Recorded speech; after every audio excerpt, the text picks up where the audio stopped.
अभी हम बात करेंगे बॉन्ड के बारे में। किसके बारे में? बॉन्ड के बारे में। तो बॉन्ड क्या होता है, बॉन्डिंग क्या होती है ना? अरे हमारी जिससे पटती है, जिसके साथ हम अपने पूरे feelings each and everything share करते हैं, तो मतलब मेरी वो, चाहे लड़का रहे लड़की रहे, हमारे पेरेंट्स रहे, किसी के साथ हमारी क्या होती है, बॉन्डिंग होती है। और मैं चाहती हूँ हर एक चिल्ड्रंस ने अपने पेरेंट्स के साथ बहुत अच्छे से बॉन्डिंग रखना चाहिए। जो भी चीज है आपके लाइफ में, जो भी प्रॉब्लम्स है, पढ़ाई से लेके कोई भी चीज, आपका अभी एज ही वैसा है, कोई भी चीज होंगे, लेकिन आप अगर अपने मम्मी पापा से शेयर करोगे तो उनके साथ आपकी जो बॉन्डिंग रहेंगी ना, वो दुनिया में बहुत, मतलब दुनिया में सबसे अच्छी बॉन्डिंग है वो पेरेंट्स की रहेंगी, आपकी और पेरेंट्स की। समझ में आए क्या? तो देखो आज हम बात करते हैं बॉन्ड के बारे में। किसके बारे में? Bond. There are the two types of bond. पहला बॉन्ड है covalent bond and another is a ionic bond. समझ में आया क्या? बॉन्ड तो समझा, अगर ये है हमारा एक दूसरे के साथ अच्छे से है तो हम क्या बोलते हैं, देखो भाई इनकी दोनों की बॉन्डिंग कितनी अच्छी है ना? तो उसको क्या बोला जाता है? बॉन्ड। बॉन्ड दो टाइप के होते हैं, एक होता है आपका covalent bond and second is the ionic bond. But covalent bond क्या होता है, मैं पेपर में पक्का बताती हूँ। कार्बन कंपाउंड ये लेसन से अगर डिफरेंशिएटेड बिटवीन आते हैं तो इससे एक क्वेश्चन अराइज होने के बहुत ज्यादा चांसेस है। What is differentiated between covalent bond and ionic bond. Whenever you have to write down the differentiated between, that time you have to write down the 3 points compulsory। आपको लिखना ही लिखना है। Means क्योंकि डिफरेंशिएटेड बिटवीन आता है 3 marks के लिए। If you have to write the 2 points, then examiner you have not given 2 to 3 marks, वो देगा 2 ही मार्क्स देगा, 3 मार्क्स देगा ही नहीं आपको। इसीलिए आपको क्या करना पड़ेगा, 3 मार्क के लिए 3 या तो 4 पॉइंट लिखना बहुत ज्यादा कंपलसरी है। तो कोवैलेंट बॉन्ड क्या होता है? मैंने आपको इलेक्ट्रॉनिक कॉन्फ़िगरेशन बताया, मैंने आपको ये भी बताया कि एलिमेंट की वैलेंसी कैसे पता करते। अगर उसके आउटर मोस्ट ऑर्बिट में इतने सारे एलिमेंट है, आउटर मोस्ट ऑर्बिट में जितने एलिमेंट इलेक्ट्रॉन प्रेजेंट रहेंगे वो वाले एलिमेंट की वैलेंसी कहलाएंगी। समझ में आया क्या? चलो मैं क्या बोल रही हूँ, अभी हम देखेंगे कोवैलेंट बॉन्ड किसको बोलते हैं। The compound formed from the sharing of a valence electron is called a covalent bond। समझ में आया क्या? अरे टीचर डेफिनेशन तो समझी नहीं, इसलिए मैं बोल रही हूँ एक्सप्लेनेशन की तरफ ध्यान दो। क्या होता है कोवैलेंट बॉन्ड? मतलब आउटर मोस्ट ऑर्बिट में कोई भी एलिमेंट रहने दो, उनके आउटर मोस्ट ऑर्बिट में उनको स्टेबल होने के लिए, वो एलिमेंट को स्टेबल होने के लिए हम अपने तरफ से कुछ इलेक्ट्रॉन्स को देना और उनकी तरफ से कुछ इलेक्ट्रॉन्स को लेना, यही कहलाता है आपका वैलेंस इलेक्ट्रॉन। क्या कहलाता है? Valence electron. मतलब लेना और देना, इलेक्ट्रॉन का लेना और देना, यही होता है आपका वैलेंस इलेक्ट्रॉन। मतलब देखो इलेक्ट्रॉनिक कॉन्फ़िगरेशन करते टाइम आपका जो इलेक्ट्रॉन का जो कॉन्फ़िगरेशन है, पहले क्या आएगा, पहले ये ऑक्टेट रूल कंप्लीट होना बहुत जरूरी है। उसमें पहले इसमें कितना आने को ना, पहले ऑर्बिट में 2, दूसरे ऑर्बिट में 8, तीसरे ऑर्बिट में 8, तो ये ऐसा होना कंपलसरी है। समझ में आया? तो देखो अगर मैं यहाँ पे बोलती हूँ कार्बन, मैंने अभी ये बोला कि कार्बन की वैलेंसी Q4 है, और आपको ये भी पता है कि कार्बन की वैलेंसी 4 इसलिए है क्योंकि उसके आउटर मोस्ट ऑर्बिट में how many electrons are present, उसके आउटर मोस्ट ऑर्बिट में 4 electrons are present. That's why carbon की वैलेंसी कितनी रहेंगी? 4। तो यहाँ पे मैंने 4 डॉट दे दिए, कार्बन है 4 डॉट दिए, देखो 1 2 3 4। समझ में आया? और आपको ये भी पता है हाइड्रोजन का एटॉमिक नंबर कितना है? हाइड्रोजन का एटॉमिक नंबर है 1, तो मैंने 4 हाइड्रोजन लिए, 1 2 3 4। तो ये हाइड्रोजन का एटॉमिक नंबर 1, ये हाइड्रोजन का एटॉमिक नंबर 1, ये हाइड्रोजन का एटॉमिक नंबर 1 और ये हाइड्रोजन का एटॉमिक नंबर 1। देखो और एक मेरी बात सुनो, बॉन्ड 2 इलेक्ट्रॉन मिलके, ये मैंने बोला आपकी जिसके साथ जमती है उसको बोलते हैं बॉन्ड। क्या बोलते हो? बॉन्ड।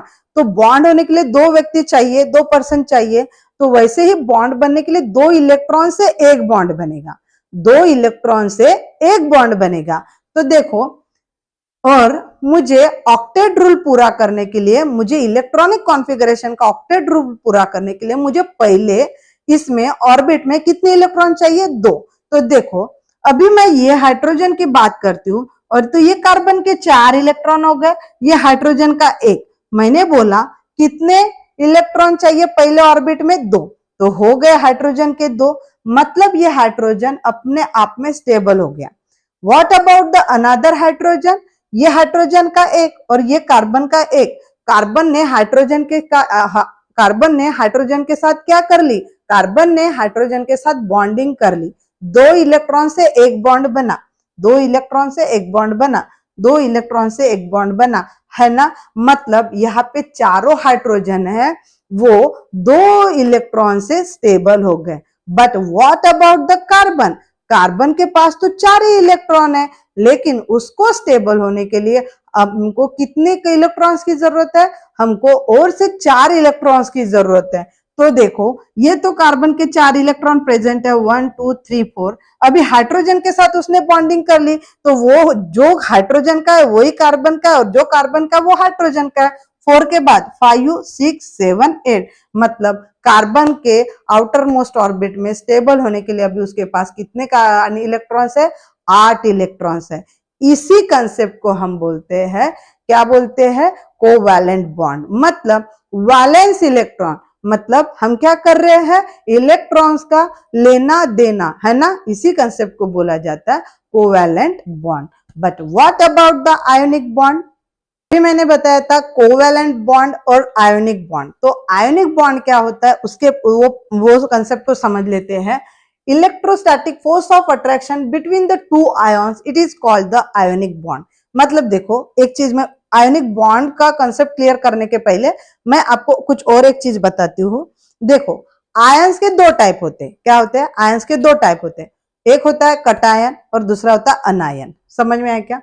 मैं क्या बोल रही हूँ? आयनिक कंपाउंड का, आयनिक बॉन्ड का जो डेफिनेशन है वो तो बाद में समझ में आएगा, लेकिन उसके पहले ये चीज समझ लो कि कटायन और अनायन ये 2 टाइप होते हैं आपके। तो cation take a positive charge और anion take a negative charge.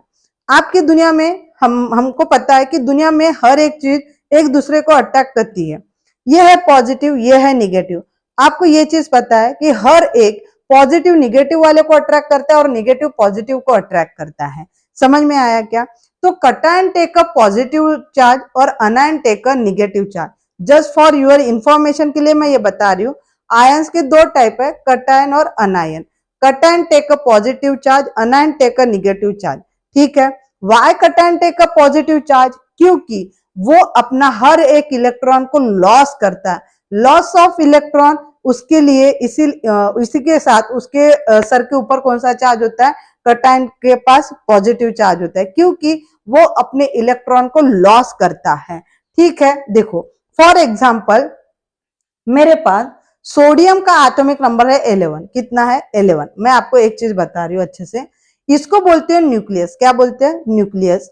बाद में मैंने बोला इलेक्ट्रॉनिक कॉन्फ़िगरेशन करोगे तो सबसे पहले आउटर मोस्ट ऑर्बिट में 2 इलेक्ट्रॉन चाहिए, है 2 इलेक्ट्रॉन। ठीक है? अभी मुझे बताओ 11 में से 2 गए, कितने चाहिए? कितने हो गए? 9।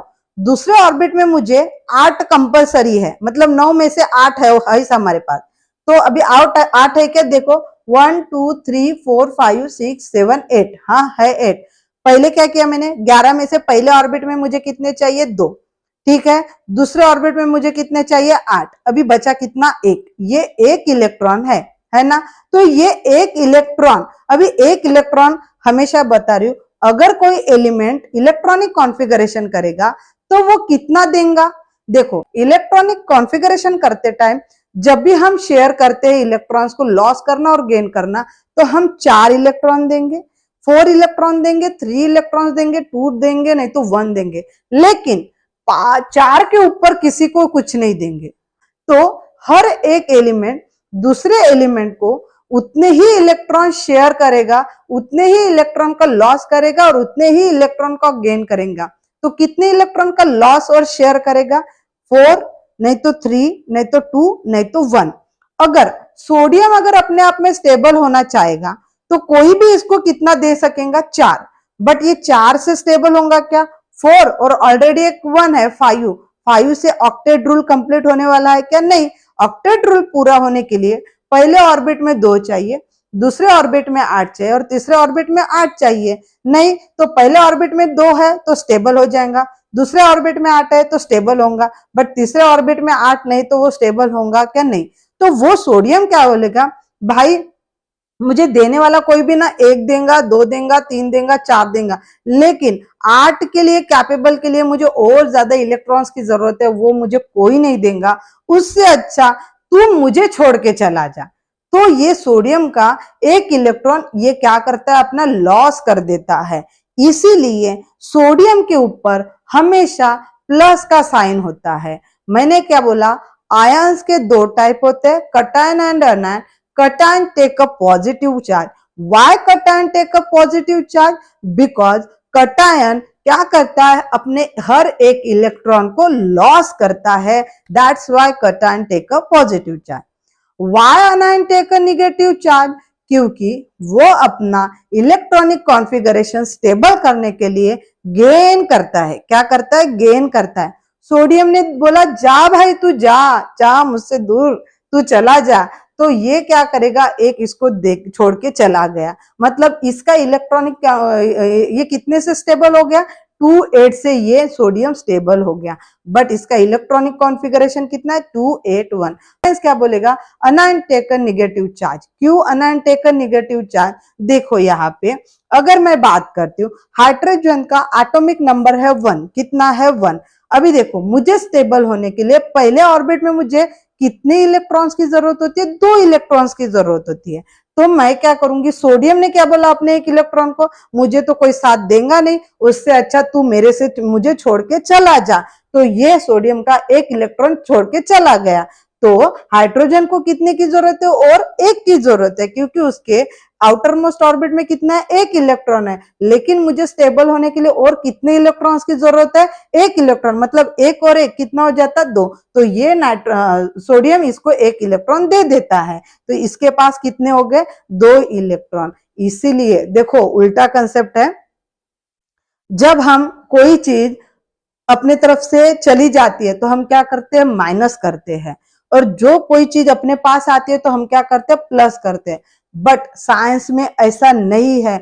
बहुत ज्यादा स्टूडेंट को यही चीज में बहुत तकलीफ होती है, यही इसमें बहुत कॉम्प्लिकेटेड होता है, कंफ्यूजन भी बहुत होता है कि कटायन का पॉजिटिव है कि निगेटिव है, कि अनायन पॉजिटिव है। मैं बोल रही हूँ cation take a positive charge, क्योंकि वो लॉस करता है, इलेक्ट्रॉन को लॉस करता है, जो जा रहा है अपने तरफ से जा रहा है, इसलिए उसके सर के ऊपर आएगा प्लस साइन, और जो गेन करता है, ले रहा है, उसके सर के ऊपर आएगा आपका निगेटिव चार्ज। समझ में आया? तो देखो ये प्लस है, ये माइनस है, ये इसको अट्रैक्ट करेगा और ये इसको अट्रैक्ट करेगा, बट ये एक दूसरे को अट्रैक्ट कर रहे, कुछ तो फोर्स लगा रहे हैं ना, एक दूसरे को हम खींचते अपनी तरफ, तो अगला बंदा अपनी तरफ फोर्स लगा रहा है और मैं अपने तरफ फोर्स लगा रही, हम एक दूसरे को खींच रहे, बट खींच तो रहे, अट्रैक्ट तो कर रहे, बट हमारे बीच में कौन सा फोर्स है, हमारे पास जो फोर्स है वो कौन से फोर्स की वजह से हम एक दूसरे को अट्रैक्ट कर रहे हैं, इलेक्ट्रोस्टैटिक फोर्स ऑफ अट्रैक्शन। ये आयोनिक कंपाउंड, आयोनिक बॉन्ड का कंसेप्ट कहलाता है। चलो मैं अभी वही चीज बताती हूँ कि आयोनिक बॉन्ड क्या होता है, इलेक्ट्रोस्टैटिक फोर्स ऑफ अट्रैक्शन। ये वाले कटायन और अनायन के पास एक दूसरे को खींच रहे बाय डेफिनेटली सम फोर्स, कौन से फोर्स के साथ, electrostatic force of attraction between 2 ion. कौन से आयन है, कटायन एंड आयन, इसी को बोला जाता है आयोनिक बॉन्ड। समझ में आया क्या? देखो मैंने बहुत अच्छे से आज आपको कार्बन कंपाउंड का, तो कार्बन का भी बहुत अच्छे से इंट्रोडक्शन दिया, देन मैंने कंपाउंड के बारे में सेपरेट बताया, फिर मैंने आपको अच्छे से कोवैलेंट बॉन्ड और आयोनिक बॉन्ड के बारे में बताया, और कटायन और अनायन मतलब आयोनिक बॉन्ड के, अनायंस के 2 टाइप होते हैं, उनको भी बहुत अच्छे से एक्सप्लेन किया। मुझे लगता है आपको जो मैं पढ़ा रही हूँ बहुत अच्छे से समझ में आ रहा है, और आशा करती हूँ मैं आगे इसके IUPAC नेम है, पूरा कार्बन कंपाउंड का हर एक कंसेप्ट क्लियर मैं करवाऊंगी। ठीक है गाइस, चलो मिलते हैं, बाय बाय।